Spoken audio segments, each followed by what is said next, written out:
तो हिम्मत का है इजहार, सीधी बात अजीमत जुर्अतो हिम्मत का है इजहार, सीधी बात। नाज़रीन गिरामी अस्सलामु अलैकुम वरहमतुल्लाहि वबरकातुहू। सीधी बात के ताज़ा तरीन प्राइम टाइम में आप लोगों का इस्तकबाल है।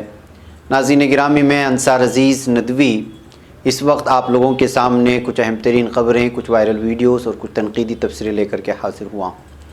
नाज़रीन गिरामी, बिहार में एक अंदोहनाक सानिहा पेश आया है। हाथरस जैसा मामला सामने आने की खबरें आ रही हैं। lalQila जो तशद्दुद हुआ था उसमें मतलूब सुखदेव सिंह की चंडीगढ़ से गिरफ़्तार कर लिए जाने की खबरें आ रही हैं। तो वहीं पर बंगाल के साथ नाइंसाफ़ी हो रही है और रेलवे फ़ंड से महरूम कर दिए जाने की जो है तृणमूल कांग्रेस ने इल्ज़ाम लगाया है। तो वहीं पर महाराष्ट्र हुकूमत इस बात को लेकर के जांच कराने की बात कर रही है कि क्या सचिन और कोहली वगैरह को बीजेपी के दबाव में ट्वीट करने के लिए कहा गया था वगैरह वगैरह। उधर धनीपुर मस्जिद के सिलसिले में जिन दो बहनों ने दावा की थी उनकी अर्ज़ी खारिज करने की भी खबरें आई शाम ढलते हुए। वहीं मुंबई बम धमाके से मुतालिक झूठा ट्वीट करने वाले नौजवान को पुलिस ने गिरफ़्तार करने की खबरें आ रही हैं। और भी बहुत सारी चीज़ें हैं नाज़रीन, सारी चीज़ें आप लोगों के सामने रखूँ। उससे पहले आप लोगों से दरख्वास्त है कि जिन अहबाब ने हमारे चैनल को सब्सक्राइब नहीं किया है सब्सक्राइब कर लें। अपने इदारा समझते हुए इसको मजबूत करने की कोशिश करें, लिंक को शेयर करें। इदारे की मजबूती नाज़रीन गिराम में आप लोगों की मजबूती है, इस बात को आप बखूबी जानते हैं। आइए चलते हैं मशरक़ी चंपारण। बिहार के मशरक़ी चंपारण में उत्तर प्रदेश के हाथरस इज्तिमाई आबरूरेज़ी की तर्ज पर एक हादसा हुआ। मामला ज़िले के कंडवा चैनपुर से जुड़ा हुआ है। इल्ज़ाम है कि यहाँ तकरीबन एक हफ्ते पुराने हादसे में एक 12 साला बच्ची के साथ इज्तिमाई आबरूरेज़ी करने के बाद दबंगों ने उसका कत्ल कर दिया था। इल्ज़ाम ये भी है कि बच्ची के कत्ल के बाद सबूत मिटाने के लिए महलूक की लाश को रात के अंधेरे में जला दिया गया। बच्ची की लाश को जलाने का एक वीडियो सामने आया। इस वीडियो में बच्ची की लाश को जलाते हुए लोग नज़र आ रहे हैं। यहाँ मुलजिमीन के अलावा लड़की रो रही माँ और उसका वालिद भी मौजूद है। इस मामले में SHO को मुअत्तल कर दिया गया है। बताया जा रहा है कि महलूक बच्ची की लाश को रात चैनपुर पड़सा रोड में सड़क के किनारे जला दिया गया। बच्ची की लाश को जलाने के लिए लकड़ी के अलावा मिट्टी, तेल, चीनी और नमक का इस्तेमाल किया गया ताकि कोई सबूत ना बचे। लाश जलाने में लगे लोग आग में गिलेन से मिट्टी का तेल डालते हुए नजर आ रहे हैं, जबकि एक औरत की रोने की आवाज़ सुनाई दे रही है जो उसकी माँ की आवाज़ बताई जा रही है। इसका जिक्र महलूक के वालिद ने पुलिस को दी गई दरख्वास्त में भी किया। नाज़रीन गिरामी, लंबी रिपोर्ट है, बड़ी ही अंदोहनाक है। आप अंदाज़ा लगा सकते हैं कि यूपी के तर्ज पर पेश आया मामला बिहार में कितना अंदोहनाक है, कितना भयानक है और कितना ख़तरनाक है। इन तमाम बुनियादी चीज़ें और जराइम जिस अंदाज से बिलखुसूस बच्चियों के ख़िलाफ़, मासूम बच्चियों के ख़िलाफ़ फैलती जा रहे हैं, इस पर किसी भी तरह का रोकथाम नज़र नहीं आ रहा। एक किस्म का जंगल राज नज़र आ रहा है। लेकिन ये तमाम चीज़ों पर कोई बहस करने को तैयार नहीं है। पूरा का पूरा मीडिया सिर्फ़ और सिर्फ इस वक्त जो है किसान आंदोलन को या तो बदनाम करने पर तुला हुआ है या फिर जो है मोदी मोदी कहने पर तुला हुआ है। यानी कि जो बुनियादी सतह पर पूरे गरीब और लाचार मुतवस्सित तबके को जो पूरी तरह हरासा किया जा रहा है एक मखसूस तबके की जानिब से, दबंगों की जानिब से, आला तबके की जानिब से, ये देख करके महसूस होता है कि जालिमों के दिन भरने वाले हैं। आइए नाज़रीन आगे चलते हैं और बात करते हैं उस मामले की जो lalQila तशद्दुद के सिलसिले में आ रही है। दिल्ली पुलिस ने सुखदेव सिंह को चंडीगढ़ से गिरफ़्तार किया जो lalQila में 26 जनवरी के रोज़ किसानों के एहतिजाज के दौरान पेश आए तशद्दुद में मतलूब था। और इसकी वीडियो ज़्यादा फैल रही थी, आप लोग जानते हैं। और ये भी बताया जाता है कि पूरा साजिश का हिस्सा है और उसका ताल्लुक बीजेपी से है। हर तरह के अलग अलग तरफ के बहुत सारे लोगों को इसमें जो है गिरफ़्तार कर लिया गया है। यौम जमहूरिया तशद्दुद में मुबैना मुलव्वस होने के मामले में जज बीर सिंह, बोटा सिंह, सुखदेव सिंह और इकबाल सिंह की गिरफ्तारी पर फ़ीकस 50,000 और दीप सिंधु, जोगराज सिंह, गोरजो सिंह और गरजान सिंह की जानकारी देने पर फ़ीकस 1 लाख रुपये के इनाम का ऐलान किया गया था। ताज़ा गिरफ्तारी के साथ यौम जमहूरिया तशद्दुद मामले में अब तक गिरफ्तार होने वालों की तादाद 127 तक पहुंच गई है। तो नाज़रीन, अब तक 127 लोगों को गिरफ्तार कर ले जाने की खबरें जिन पर इल्ज़ाम लगाए कि जो तशद्दुद हुआ था और जो lalQila में झंडा लहराने की जो बात है तो उसकी तमाम चीज़ें आप लोगों के सामने हमने प्राइम टाइम में किया था। उसकी गिरफ्तारियां लगातार इस वक्त जारी हैं। नाज़रीन, उधर तृणमूल कांग्रेस ने बंगाल में आज बीजेपी पर तनकीद की, जिसने दावा किया है कि मगरबी बंगाल में रेलवे कामों के लिए हमेशा से ज़्यादा फंड्स दिए गए हैं। तृणमूल ने आज इद्दा किया कि रियासत को फंड से महरूम रखा गया है और कई अहम प्रोजेक्ट्स बर्खास्त कर दिए गए हैं। वज़ीर रेलवे पीयूष गोयल ने कहा था कि बजट में मगरबी बंगाल के लिए अब तक के सबसे ज़्यादा 6,636 करोड़ रुपए फराहम किए गए। उन्होंने कहा था कि रियासती हुकूमत ने रेल प्रोजेक्ट्स में ताख़ीर की है। इस पर रद्दअमल जाहिर करते हुए टीएमसी एमपी व तर्जुमान डेरेक ओब्रायन ने कहा कि इंतखाबात के सीज़न में बीजेपी की तफरीकी गैंग रेलवे के लिए रिकॉर्ड फंड्स फराहम करने का दावा कर रही है।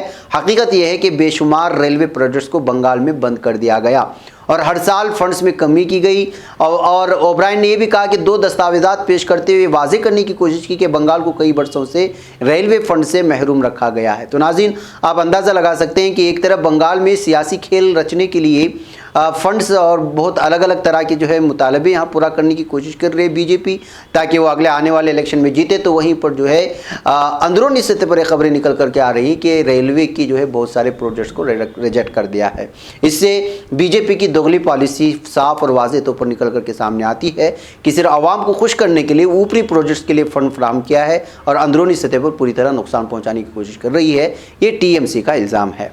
नाज़रीन गिरामी, मरकज़ी हुकूमत के नए ज़रूरी क़वानीन के ख़िलाफ़ दिल्ली की सरहदों पर गुज़श्ता 75 दिनों से किसान तहरीक कर रहे हैं। इस तहरीक को पूरी दुनिया से हिमायत मिल रही है। अमरीकी पॉप स्टार रिहाना से भी किसान तहरीक की हिमायत में ट्वीट किया गया, जिसको लेकर काफ़ी हंगामा हुआ।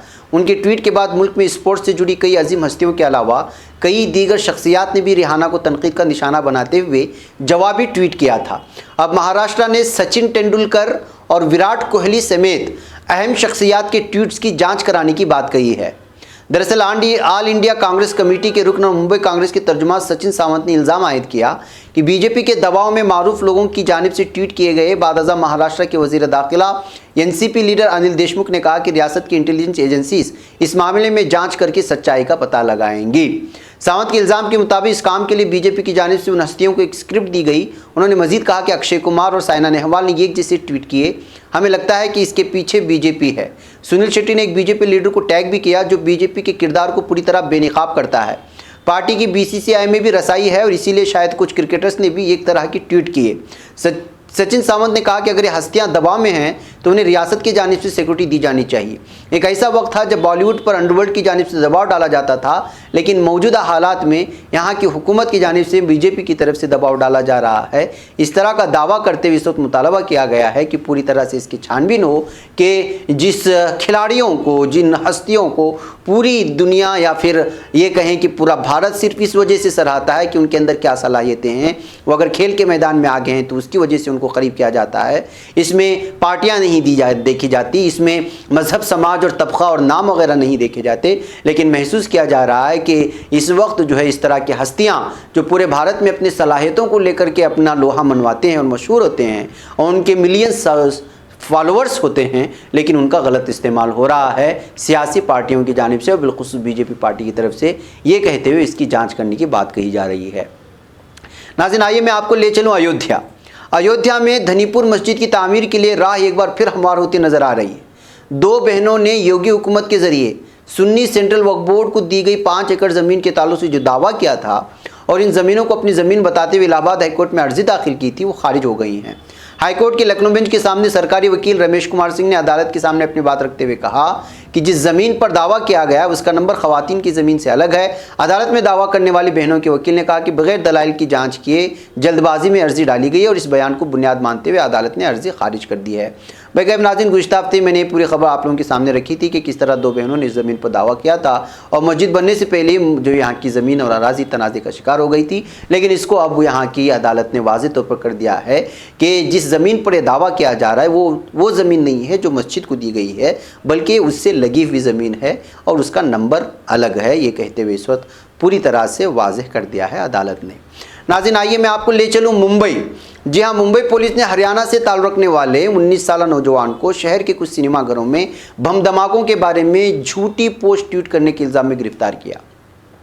पुलिस डिप्टी कमिश्नर साइबर रेशमी करंदेकर ने पीर को यहाँ बताया कि बन्नूरी सिंह नामी एक नौजवान ने 22 जनवरी को कमांडो सिंह के नाम से जाली ट्विटर अकाउंट से कहा था कि ज़िला पालघर में मालड़, अंधेरी, वसाई में 7 मल्टीप्लेक्सों में धमाके होंगे और उसने ट्वीट में मुंबई पुलिस और पुलिस कमिश्नर को टैग किया।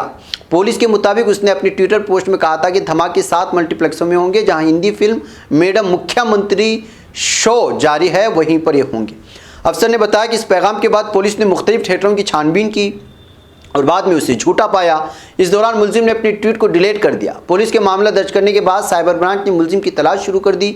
मुलजिम को गुज़िश्ता हफ्ते हरियाणा से गिरफ्तार किया गया और उसका मोबाइल फ़ोन जब्त कर लिया गया है। तो नाज़रीन गिरामी, देखिए कि किस तरह झूठी और फेक खबरें फैला करके लोगों में दहशत फैलाने की कोशिश करते हैं और पुलिस को भी परेशान कर देते हैं। इस तरह की जब खबरें आती हैं तो जाहिर सी बात है कि पूरी पुलिस इंतज़ामिया मुतहरिक होती है, बहुत बड़ी टीम उसके पीछे काम करने लग जाती है और ये सब जो है एक शख्स के झूठे और फेक ट्वीट की वजह से होता है। नाज़रीन, आज राज्यसभा में पीएम मोदी ने किसान तहरीक और नए ज़र क़वानीन के ताल्लुक से अपने बातें खुल कर के रखी। इस बात को आप जानते हैं, पूरा मीडिया दिखा रहा था। इस दरमियान उन्होंने एमएसपी के ताल्लुक से एक वाज़ेह बयान दिया जिसमें कहा कि एमएसपी था, एमएसपी है और एमएसपी रहेगा। लेकिन पीएम मोदी के इस बयान की किसान लीडर और किसान तहरीक के चेहरा बन चुके राकेश टिकैत ने एक ट्वीट के जरिए किली खोल दी। दरअसल राकेश टिकैत ने अपने एक ताज़ा ट्वीट में लिखा है कि एमएसपी 2 रियासतों के अलावा कहीं नहीं था, ना है और ना रहेगा। इस जुमले से जाहिर है कि राकेश टिकैत ने भले ही पीएम मोदी का नाम ना लिया हो, लेकिन साफ कर दिया है कि एमएसपी पर कानून बनाया जाए ताकि पूरे मुल्क में एमएसपी पर अनाज की खरीदारी हो। हालांकि राकेश टिकैत ने यह नहीं बताया कि वो कौन सी 2 रियासतें हैं जहां एमएसपी है। इस ट्वीट में राकेश टिकैत ने यह भी लिखा है कि मुल्क को गुमराह ना करें हुक्मरान, गोया कि उन्होंने पीएम मोदी के बयान को गुमराहकुन भी ठहराया है। तो नाज़रीन, इस तरह से इस वक्त एक तरफ जहां मरकज़ी हुकूमत की जानिब से लगातार इस ज़रिए क़वानीन को लेकर के जो है अलग अलग अंदाज में बयानबाजियाँ जारी रख करके और मीडिया का इस्तेमाल करके गुमराह या इस तरह का लफ्ज़ इस्तेमाल करने की कोशिश हो रही है अपोजिशन की तारीफ से, तो वहीं पर जो है उसका खुल करके जवाब भी दिया जा रहा है किसानों की जानिब से। तो नाज़रीन, ये कुछ अहम तरीन खबरें थी जो आप लोगों के सामने रख दी गई। मुझे यहाँ पर इजाज़त दें, इंशाल्लाह फिर आप लोगों से मुलाकात होगी। अस्सलाम वालेकुम रहमतुल्लाहि व बरकातुहू। खबर पढ़ने का तुमने भी अजब अंदाज पाया है, रवादारी के जज्बे ने भी तुम पे नाज पाया है। इसी राह में मोहब्बत का हंसी एजाज पाया है। तुम्हें हर अंजुमन में हमने तो मुमताज पाया है। तुम्ही से है तरक्की पर अजीज अंसार, सीधी बात अजीमत जुर्अतो हिम्मत का है इजहार। सीधी बात अजीमत जुर्अतो हिम्मत का है इजहार। सीधी बात।